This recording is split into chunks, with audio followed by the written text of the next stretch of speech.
in the revealed scriptures. So let us hear the translation of these verses we've just sung.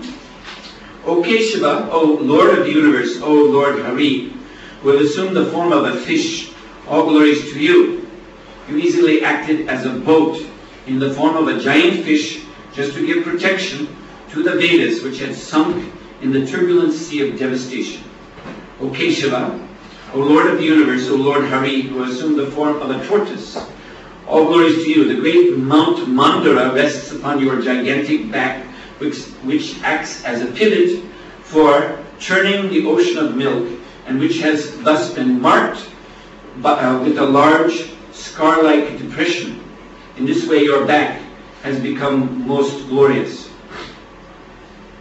Prabhupada used to say that Lord Vamanadeva, he arranges for this whole pastime of the Mandara Pavat, this great mountain, being placed on his back and being churned by the demigods and demons who use the great serpent Pashuki as a rope.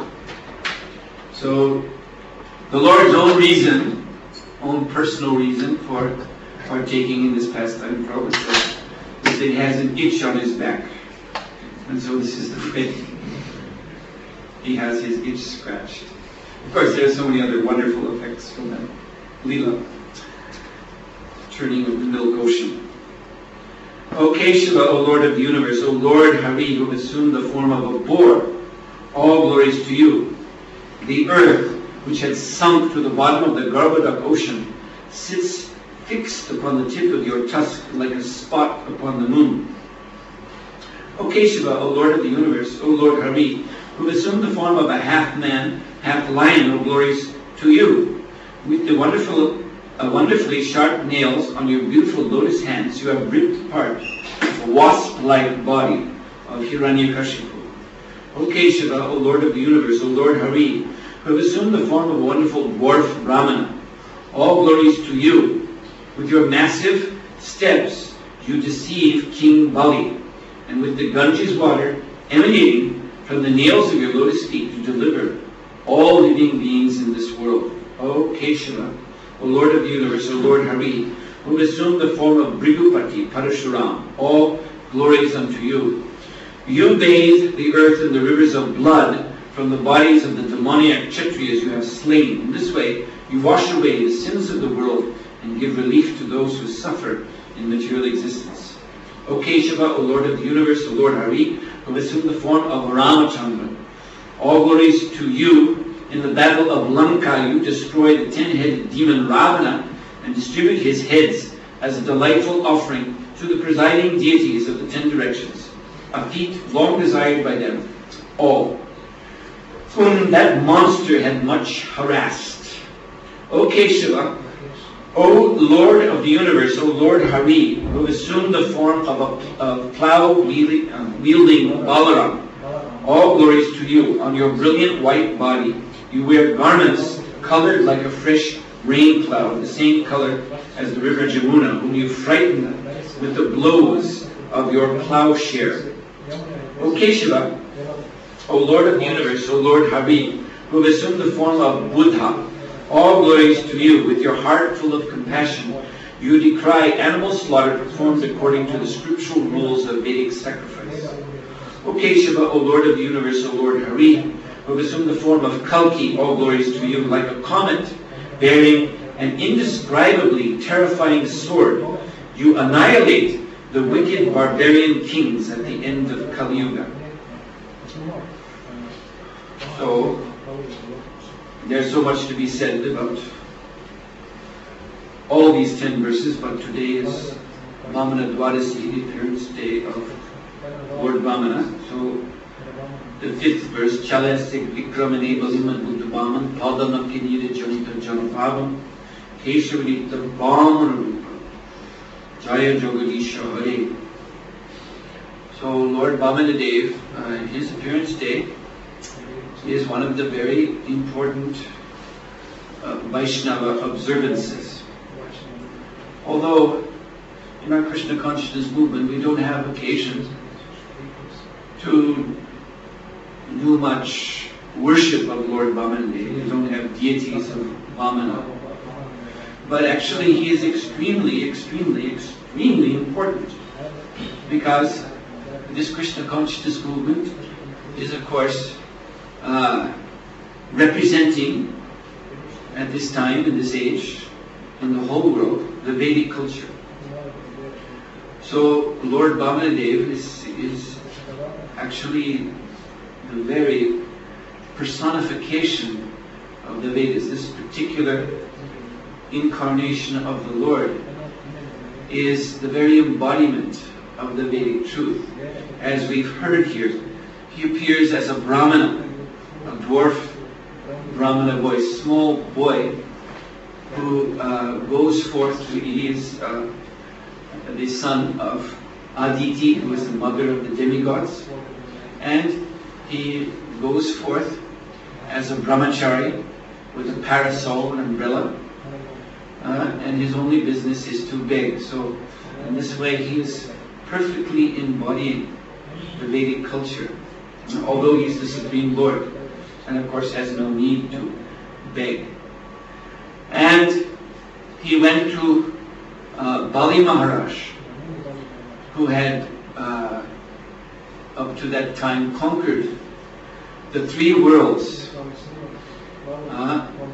Bhur means the earthly region, Bhumandala, including this earth planet and all other dvipas or planets, planetary regions that are on this same karmic level. And then Bhuvaha. Bhuvaha means the antariksha, the outer space, the region between earth and the moon. We might think there's not much there, but actually according to the Vedas there's a great deal going on in that region. And there are many living entities who dwell there, like the yakshas and the rakshasas and the gandharvas and so many. And then Svarga. Svarga means the heavenly world, which is ruled over by Indra. So Vamanadeva, Bali Maharaj had become able to conquer these regions, which are always much desired to be possessed by the asuras who live in the underworld. The Bila Svarga is called, underworld heavenly region. They always desire to conquer these other regions, but rarely do they have that opportunity, because generally the demigods are always able to defeat them. But two things had occurred to make Bali Maharaj so powerful. One was that Indra had offended his own Guru Maharaj, Brihaspati, and Brihaspati then left. He left the Svargalok, would not give his blessing to his disciple Indra. So Indra became weak, and at the same time Bali Maharaj took shelter of a great Brahmana named Shukracharya. Shukracharya is a very, very great person. Actually, Shukra, you can see him on any most clear mornings. There's a star we know as the morning star, Venus, which is in India known as Shukra. So this Shukra star is actually behind that planet is the person Shukracharya. So Shukracharya, very, very big name in Vedic history. But he took the side of the asuras. He desired to make the asuras his disciples and to give them shelter and the benefit of his Brahmana Tejas, his Brahminical power. So these two events took place, and they served to make Bali Maharaj, who is the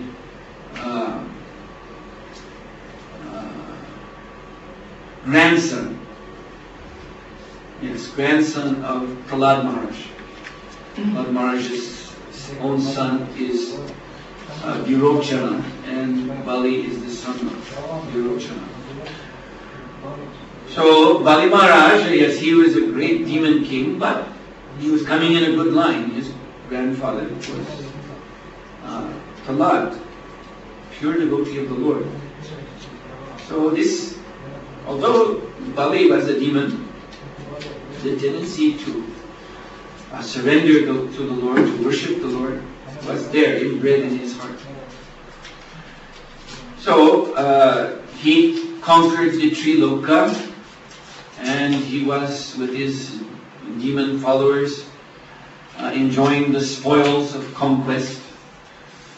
And then this very charming Brahmana boy appeared on the scene,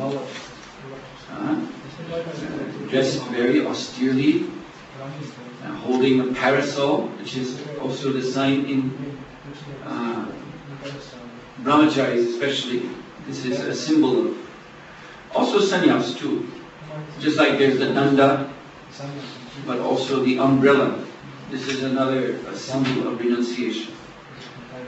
So he appeared on the scene, and Bali Maharaj, because actually, as I said, he did have strong devotional tendency in his heart. He could recognize that here is a most wonderful and pure personality who's arrived at my door, and I must give him full respect, full ceremonial welcome, because he is a great Brahmana, and he was also remembering the order of his Guru Maharaj, Shukracharya, that you must serve the Brahmanas. This is what he taught him.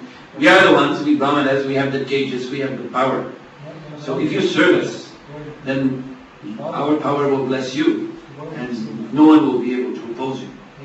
So he was remembering that too. Here's a Brahmana, I must serve him.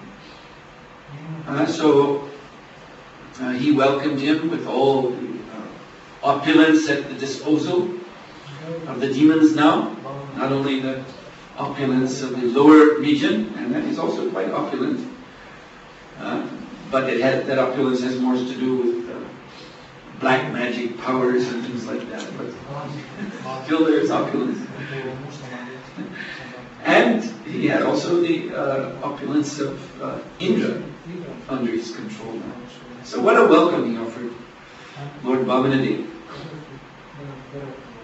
But Vamanadeva was very self-composed and not at all interested in all this pomp and display.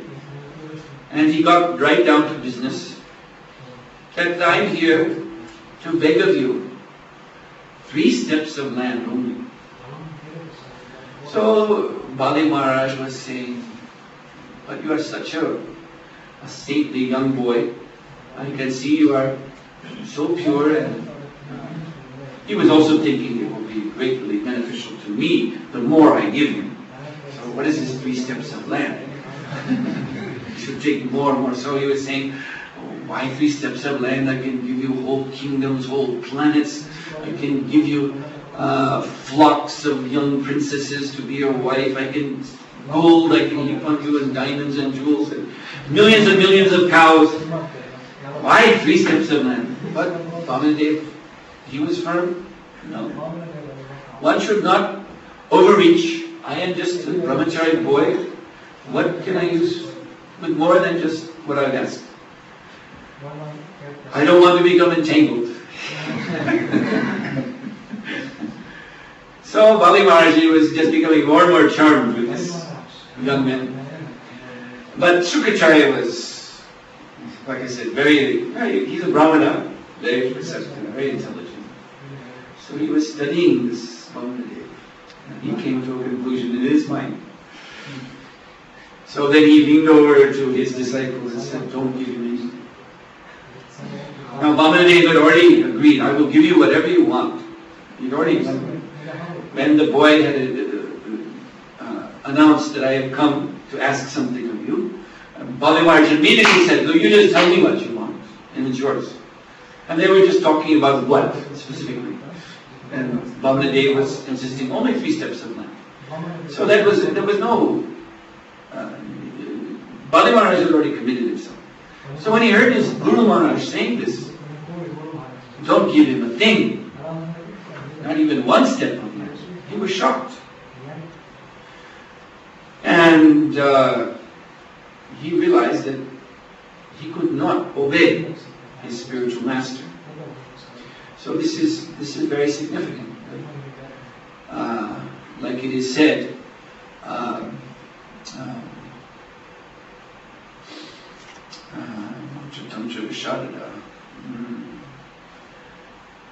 there's a verse.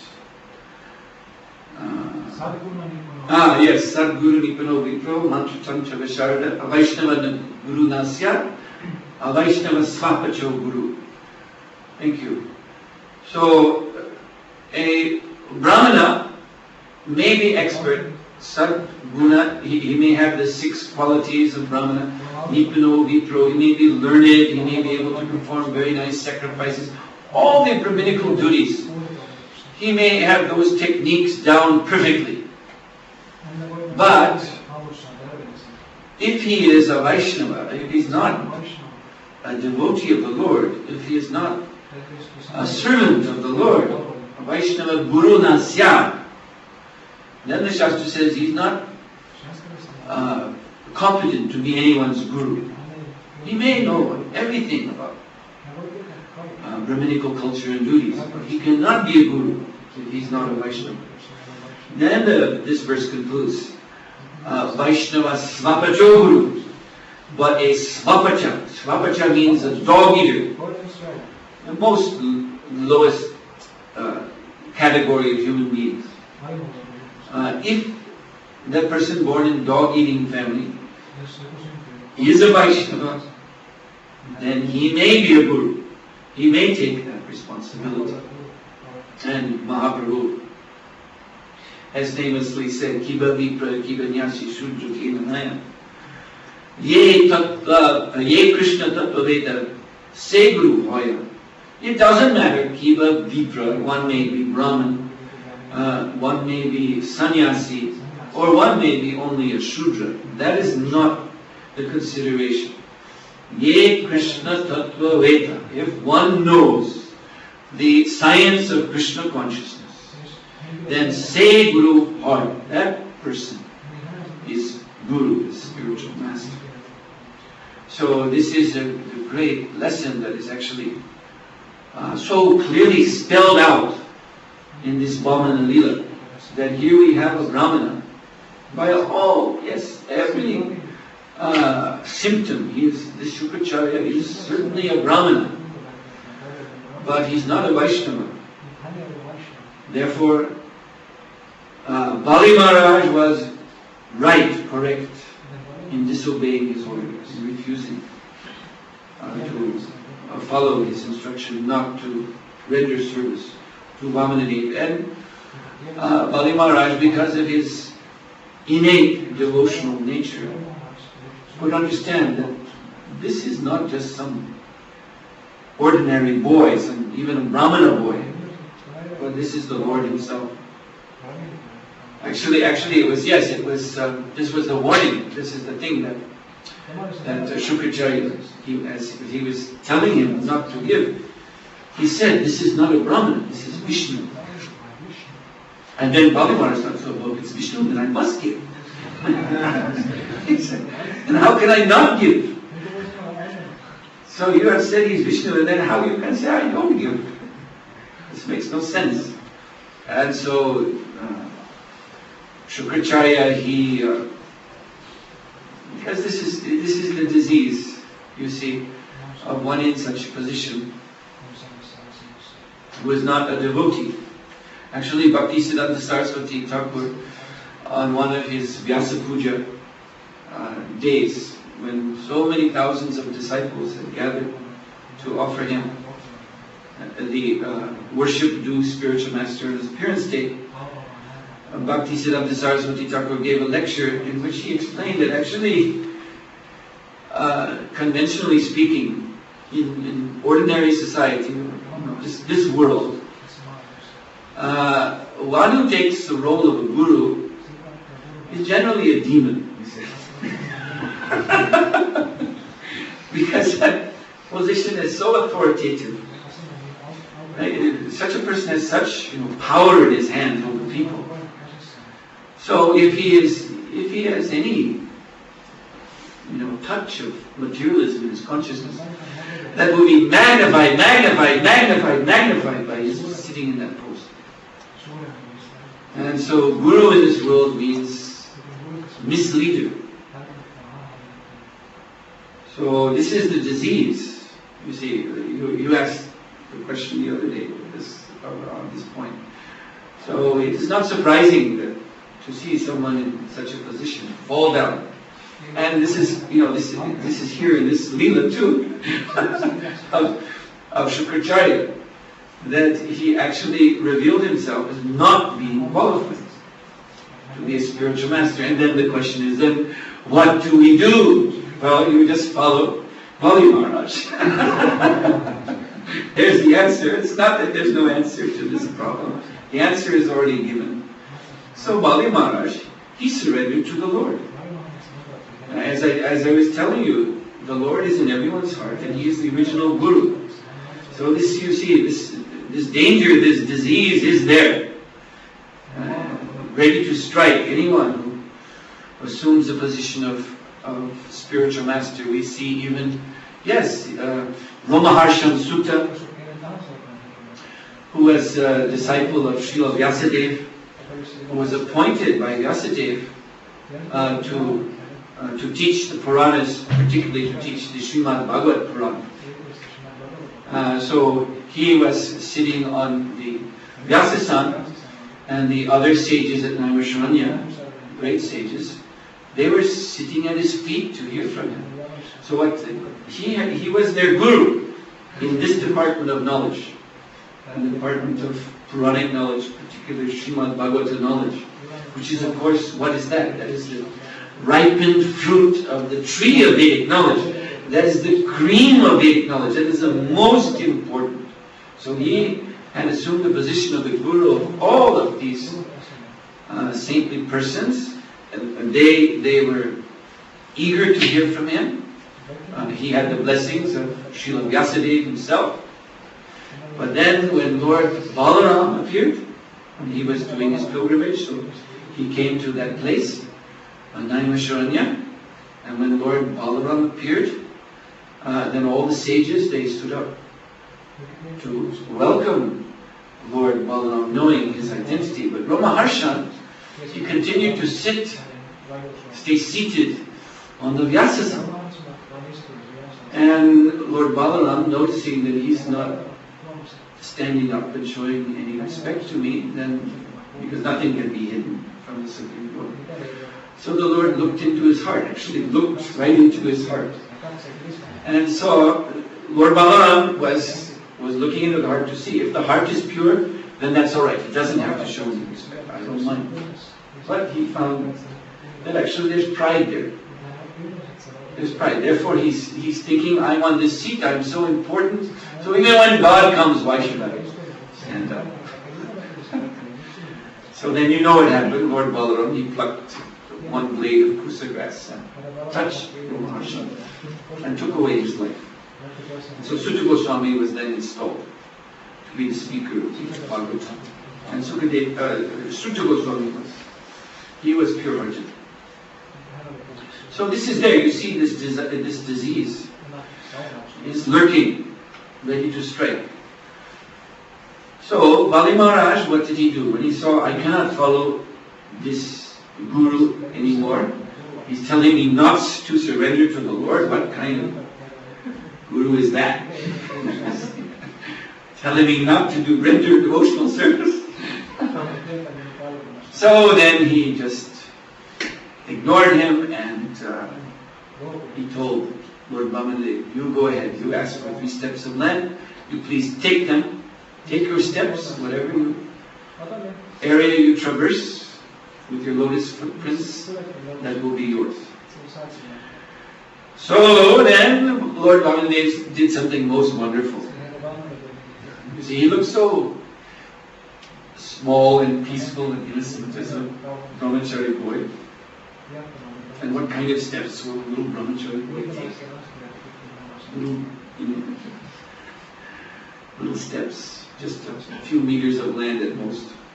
No one was thinking, except for Shukracharya, that anything drastic would happen. But yes, the most drastic thing happened. Suddenly, Lord Vamanadeva revealed his universal form. Suddenly, Bali Maharaj, but Bali Maharaj wasn't gladdened by this, because he's a devotee of the Lord. But everyone else there, the other asuras, they were not so inclined to surrender to Vishnu, so they were literally shocked to see this tremendous form of Lord Vamanadeva, and as they said, embodying all the Vedas, embodying the whole, encompassing the whole universe. And he is that very person and principle that the asuras oppose. Suddenly he is there, and no one can stop him. And he took one step, and he covered everything from the bottom of the universe up to the earthly region, that half. Then he took a second step, and he covered the upper part of the universe, all the heavenly planets, everything. In fact, with that second step, he reached so far that his lotus toe pierced through the universe, universal shell. This is like a ball with a great shell around the outside of the primordial material elements. One after the other, the material elements are there in layers. So his lotus toe broke through that shell. And from outside the universe, because the universe is floating in the Karnajal, the causal ocean, so that water which is actually, outside the universe, what is there? There's the spiritual world, the spiritual sky, Brahma Jyoti, Paramvyoma, and then the causal ocean. So the causal ocean is nothing but liquid Brahma Jyoti. It's the same spiritual substance, but in the form of liquid. And every drop of that Karnajal is loaded with the Asta-siddhis, the 8 mystic potencies. All the mystic powers that the yogis are trying to attain. One drop has those potencies to an unimaginable degree. And that's why when Mahavishnu is breathing out the universes, they're coming out of his body like golden seeds, little golden seeds. They come out of the pores. But as soon as they enter that Karnajal, then there's a kind of reaction to the mystic potencies of that water. You can just imagine, it's described as foaming, bubbling. Suddenly there's a big bubbling and the universes begin to expand. The potency of that water is causing the universes to develop to their mature state. So anyway, then the stream of that Karnajal flew in through the hole. Lord Vamanadeva poked into the shell of the universe. And that water, transcendental water, is known as the Ganga. And that is another great, wonderful narrative of how the Ganga came to earth.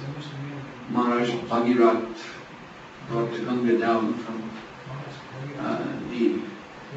because the Ganga was held within the hairs, the great matted locks of Lord Shiva. Actually, initially the Ganga did not come to earth. It was the Akash Ganga flows to the upper regions. But in this way, the Ganga came, and the Ganga is so important for the living entities, because by touching that water, one becomes free of all past sinful reactions. So Prabhupada writes in one purport that if a man takes bath in the Ganga, the holy waters of the Ganga, and then resolves to perform pure devotional service thereafter, then this person is liberated soul, and by performance of devotional service with such a vow to perform pure devotional service, no more material activities, this person can become easily a pure devotee and go back home, back to Godhead. This is how wonderful it is. And take shelter of the waters of the Ganga. Of course, those materialistic persons who just want to wipe the slate clean, karmic slate clean, so that they can fill it up again with new karma, new sinful activities. And then it's not that they gain liberation simply by bathing in the Ganga. They get washed clean of all their sins. That is true, but their intention, their sankalpa, their mental determination is to go on committing sins, then that is what they will do. They will remain in this material world. I remember when I was initiated, Srila Prabhupada asked an older godbrother named Karandar to give the initiation lecture.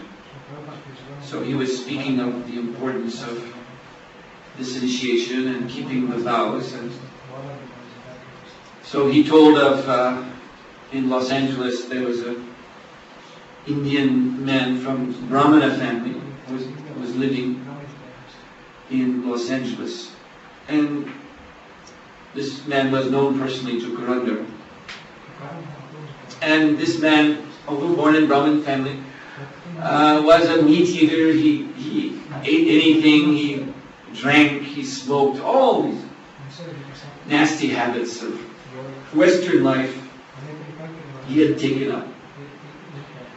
So Kanandara Prabhu, being disciple of Srila Prabhupada, then asked this gentleman, so you are Brahmana, you are committing such sinful activities, you are getting such reactions upon yourself. And this man said, no. Every year I go back to India, I bathe in the Ganga. And when he said this, I'll never forget, Prabhupada heard this and he started to laugh. It was so wonderful to see Prabhupada. His head went back and he was laughing. And you can see Prabhupada was shaking his head like this too, like, that's not going to work.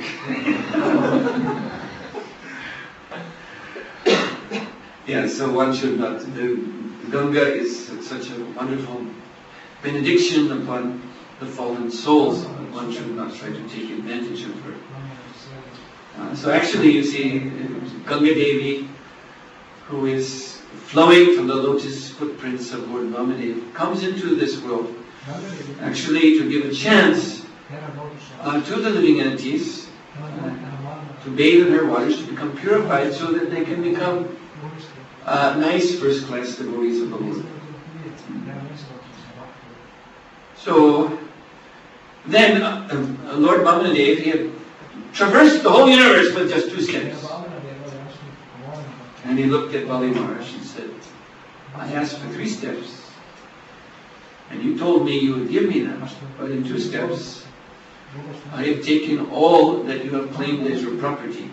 Actually, the Lord, you see the Lord, by showing His universal form and taking these 2 steps, was proving to everyone that it is complete maya to think that anyone possesses anything. Because the Lord is the only proprietor. And so this was clearly established. So Vamanadeva said, in 2 steps I've taken everything that you thought was yours. But you promised me 3 steps. So where do I put my 3rd step? What else is there? This was his challenge to Vamanadeva. To Bali Maharaj. What else is there that you have, or you think you have? And at that time, the Lord's eternal associates appeared. Nanda, Upananda, Vaikuntha associates.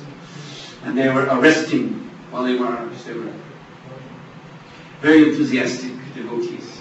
We'll get this demon. They tied him up very tightly. And all the other demons were shocked. They couldn't do anything in the presence of the Supreme Lord and His powerful Vaikuntha soldiers. They're soldiers from Vaikuntha. So the demons were just... and they were watching their master be bound up like a dog. But Bali Maharaj, he bowed his head. And he said, put your third step here on my head. So this was very moving to the Lord and to all devotees present to see to see Bali Maharaj surrender this way to Lord Vamanadeva. And so to reassure the demons, to reassure the demigods, Vamanadeva, yes, he put his foot upon the head of Bali Maharaj, and then he stepped down and pushed Bali Maharaj downward to a lower planet called Patal. And this is where Bali Maharaj was to stay. So the Devatas, they were happy. Right? We don't have to fear from him anymore. The Lord has put him down there. That's where he will stay.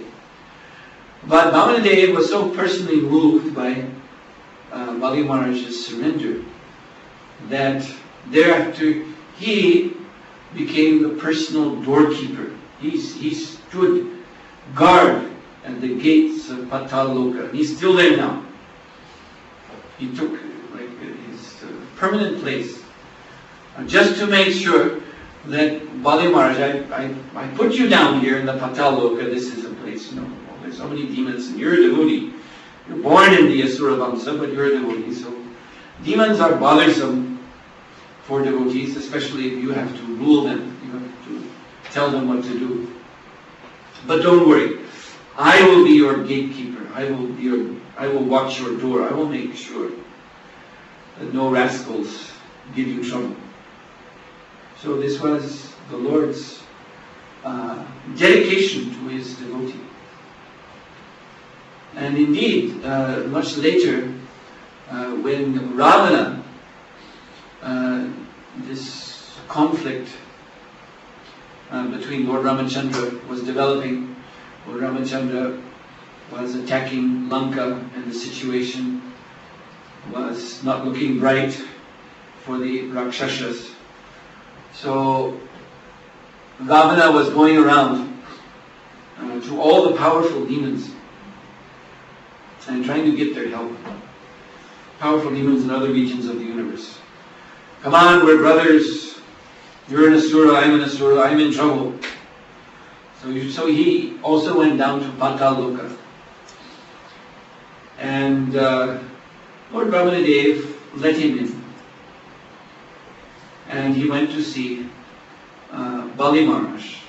And he presented his case that I'm under attack of this Ramachandra because I kidnapped his wife.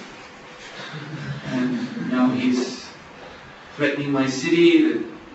I'm not afraid, but all demons should now join together to fight him. I could do it myself, but after all, we demons should stick together. So if you come to my aid, then later I will come to your aid. Like this he was talking, very puffed up way. So Bali Maharaj listened to him, and then when he stopped, Bali Maharaj said, "You finished?" And Ravana said, "Yes, I presented my case to you." So Vamanadeva said, "Yes, my advice to you is you give Sita back to Lord Ramachandra and end this nonsense now." And Ravana said, "I cannot do that. I already took her, I claimed her as mine. There's no way I can give her back." Well, then Bali Maharaj said, "Actually, your position is hopeless, and therefore I'm not going to waste my time. There's no way I'm going to join with you. But I'll tell you what, an army needs to have funding. So I can give you something so valuable, like you had never seen before. And with that you can fund your army, you can enlist more soldiers, whatever, get weapons, whatever you want to do." "All right, well, you all come personally, this sounds good. So what gift will you give me?" So he took Bali Bali took Ravana to a place where he showed him a gigantic, it was like a gigantic mountain.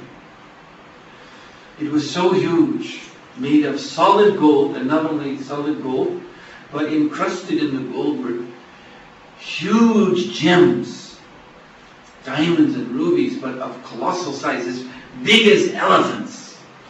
And they were stuck into the gold, and the gold was so huge, like a mountain you could not see the limit of. And seeing this, Ravana, this is perfect. Yes, this is, if I have this, then there'll be no trouble. I can hire whoever I want to fight my battles for me. Wonderful. So Bali Maharaj said, it's yours if you can take it. I don't need this. I have no attachment to it. You can take it, but you have to carry it with you. So then Ravana, he reached down and he tried to lift it. And he couldn't budge it. He was straining and straining and straining. And blood was coming, blood and sweat was coming out of his forehead. And finally he fell back, totally exhausted. And he demanded from Bali Maharaj, what is this? What is this mountain of gold and gems that I cannot even move? Bali Maharaj looked at him and said, that was one of my great-grandfather Hiranyakashipu's earrings. And he was killed by Vishnu. What chance do you think you have? You cannot even lift one of his earrings. And you are fighting the same Vishnu now in his incarnation as Ramachandra. You have no chance. So be gone with you. So then Ravana, in a big huff, he left, he walked out the door. And Vamanadeva was there. Vamanadeva, as he passed by, gave him a kick. And kicked him all the way across the universe. He bounced into the shell of the universe.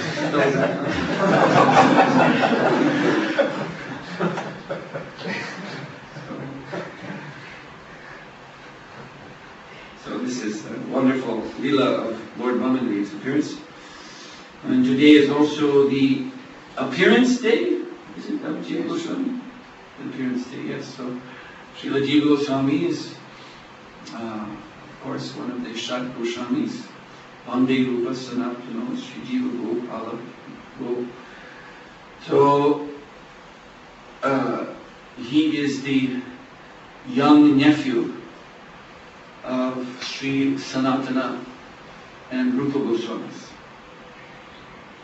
And he was very, very attached to his two transcendental uncles, Rupa and Sanatana Goswami.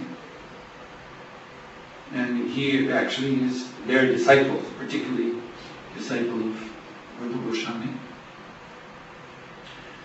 And as Prabhupada said, he is the greatest philosopher in the history of the world, the greatest Vaishnava philosopher, but the greatest philosopher of all. And he has written his Sat Sandarbhas, which are his elaboration upon the Bhagavad Tattva, the philosophy of Srimad Bhagavatam.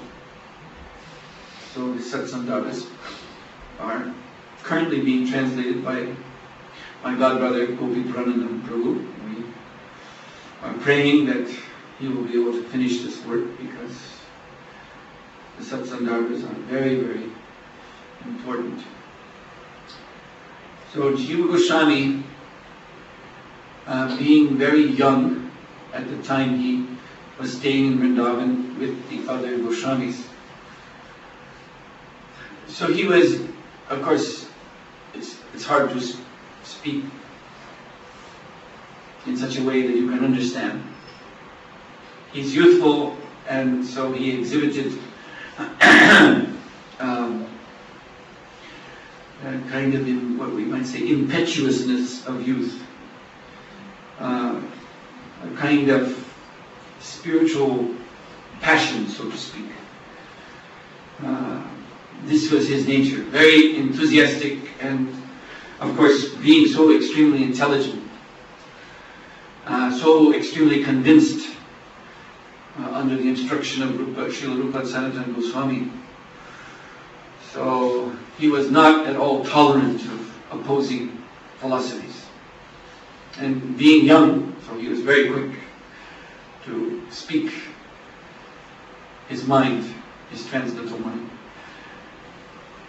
So there is this nice Leela in which one Digvijay Pandit, means puffed up Brahmin Pandit, was going around visiting the different noted authorities, persons who are known for their knowledge in India. So he was going around everywhere, and anyone who was known to be learned, to be a teacher, an authority in Shastric knowledge, this Digvijay Pandit would challenge. Let us have a debate. And he'd already defeated so many, and when he would win his defeat, then he would have that great authority Pandit sign a paper. So he had a list of signatures of so many important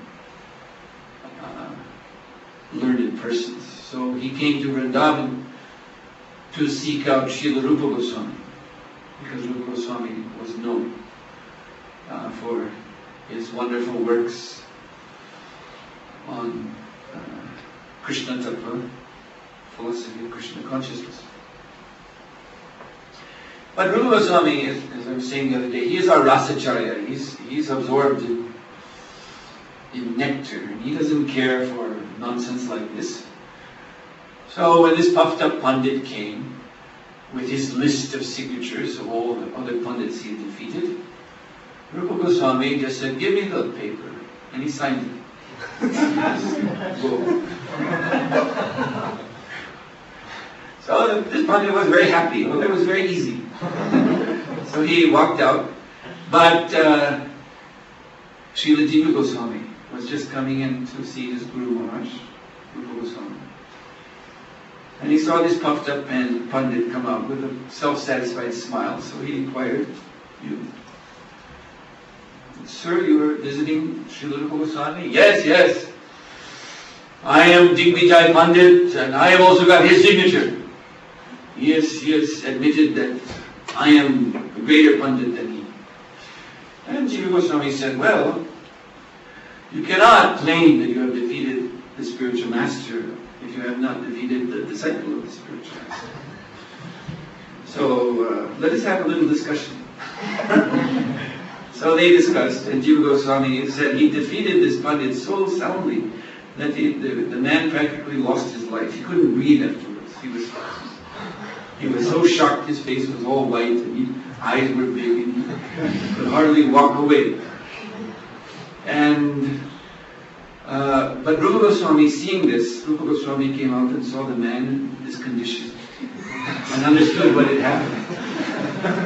So he was not at all pleased. And he said to Jiva Goswami that if you're going to be like this, so arrogant and breaking people's hearts, what was the harm of this man? He was just living in his own little dream of being a big Pandit. You didn't have to smash him so hard. We are Vaishnavas, we don't care for these things. So in this way he sent Jiva Goswami away. He said, "Jiva, I don't. You are too harsh. So I wish you would not come here anymore." So Jiva Goswami, then being in this way rejected by Rupa Goswami, he became very morose in his heart. And what arose in his heart was extreme mood of renunciation. So he went off into the dense forested regions of outlying outer areas of the Vrindavan Mandal, where not many people live. And he found in the bank of the Jamuna a cave that had been dug in the side of the riverbank by a crocodile. This is how crocodiles live. They dig out a cave just on the river's edge in the earth, and they live in there and they lay their eggs and those kind of things. So this was a vacated crocodile cave. So Jiva Goswami, he moved into this crocodile cave. He was living inside this cave. And he was chanting the holy name day and night. And he was simply lamenting, yes, I am so arrogant, it is true, and so quick to smash all other positions. Rather, I should be trying to encourage people to come to Krishna. My attitude is not right. Guru Maharaj Rupa Goswami has really pointed out my faults. So he was meditating on this very deeply, and he was not eating, he was not taking rest. And the few people in that area, they came to know of him. They came to observe his activities. And they were astonished. They had never seen such a renounced person. And so it was in that mood that Srila Jiva Goswami wrote a great work called Sri Gopala Champu. And Gopala Champu is a work that actually blends all the different moods of Krishna consciousness. Like, for example, there is the Parakya and Svakya mood, or moods. So the Svakya devotees, they want Radha and Krishna to be husband and wife. I was telling you the other day about, on Radhastami, about Lakshmi Narayan. So Lakshmi Narayan, this is the example of Svakya. They are lawful. Of course, this is God, so he doesn't have to follow any laws, but he's setting the law. Lord Narayan and Goddess Lakshmi, they are married, husband and wife. And so in this way, the Lord himself is showing the example to men and women of all time, all places, that you may have intimacy together in this way. You become husband and wife. And as such, Lord Narayan and Goddess Lakshmi, they are the absolute perfect example of proper dharmic marriage. They set that example. So this is called Svakya. Lord Ramachandra and Sita is another very, very outstanding example of this. So Svakya. So there's also in the Brahma Vaivarta Purana, there is a description of the marriage of Radha and Krishna. So this Leela is there. And those devotees who are inclined to worship the Lord in this mood, then even Radha and Krishna, they are able to, from this, what is revealed in Brahma Vaivarta Purana, they are able to conceive of Shri Radha and Krishna as being married to one another. But actually higher than that, more intense prema is the Parakya. But the Parakya mode is more difficult to understand. This is in which Srimati Radharani is apparently the wife, apparently married to another Gopa, another cowherd man named Abhimanyu.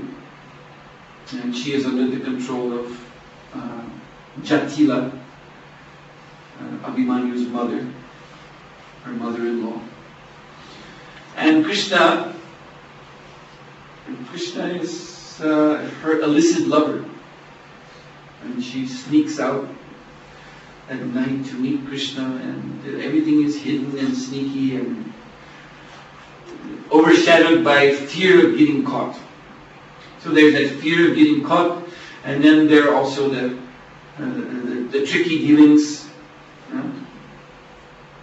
This love affair between Radha and Krishna, Parakya, is called Kutila. It's crooked like a snake.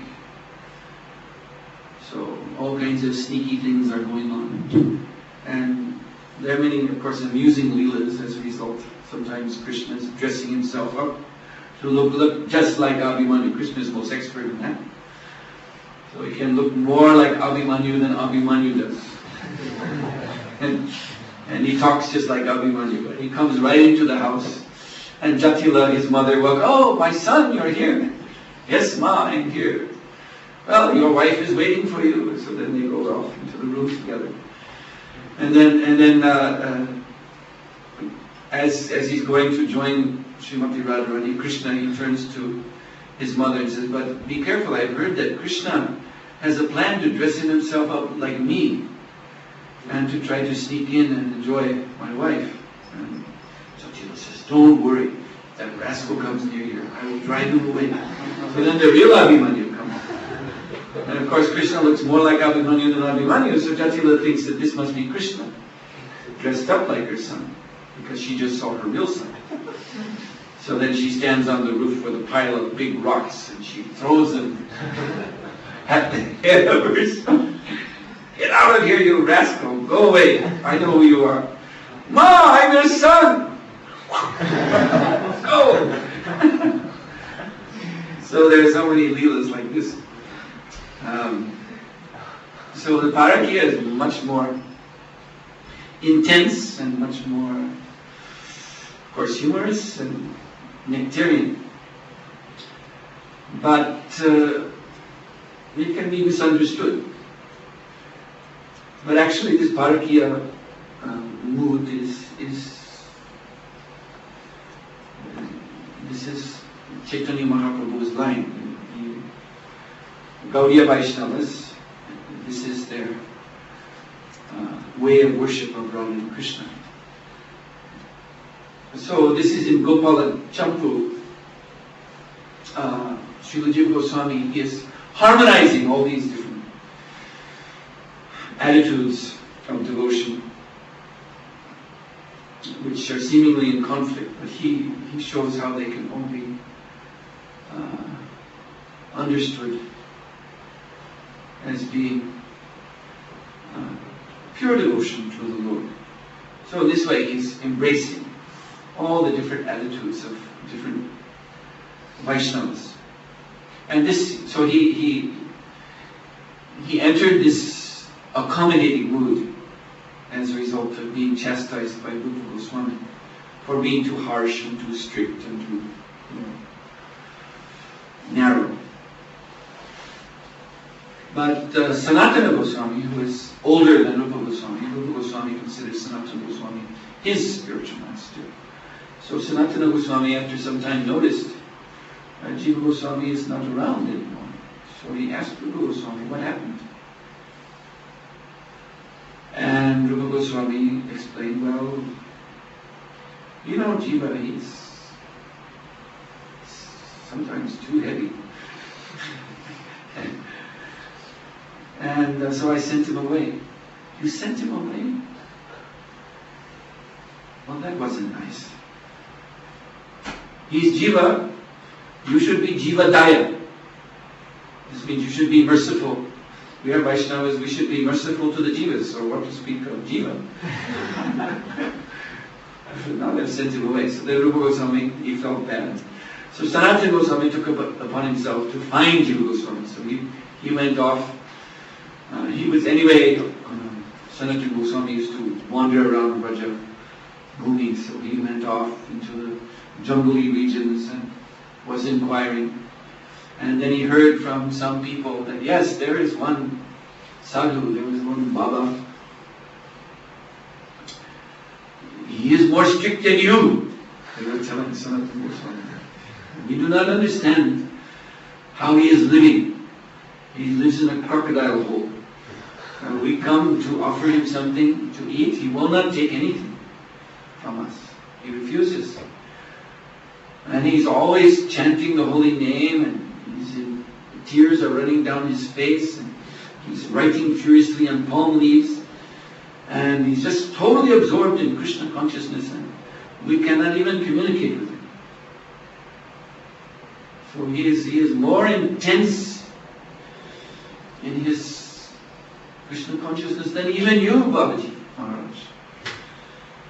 So Sanatana Goswami could understand this must be Jiva Goswami. So he found him out and he brought him back to Rupa, and they were reconciled. So this is one nice pastime.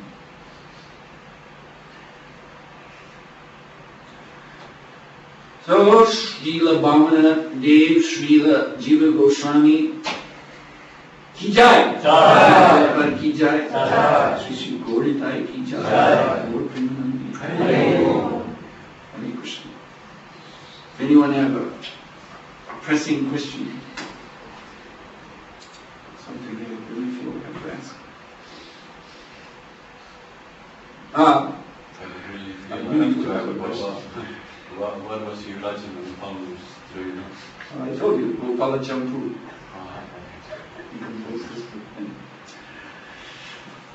Shri Prabhupada ki jai. Maharaj ki jai.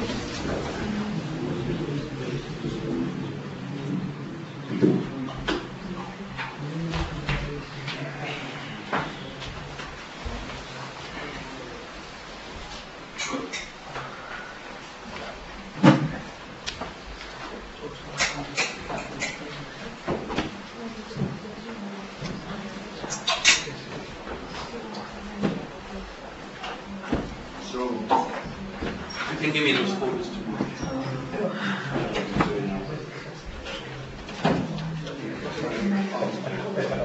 Tomorrow I'll give you them.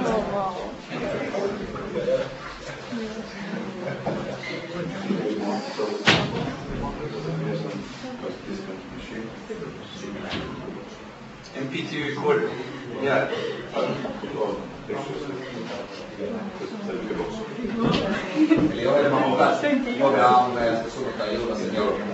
Okay, yeah, it's in my suitcase. So you'll copy? Yeah, okay. Yeah, something like that. It's got a 20 megabyte. 20 gigabyte.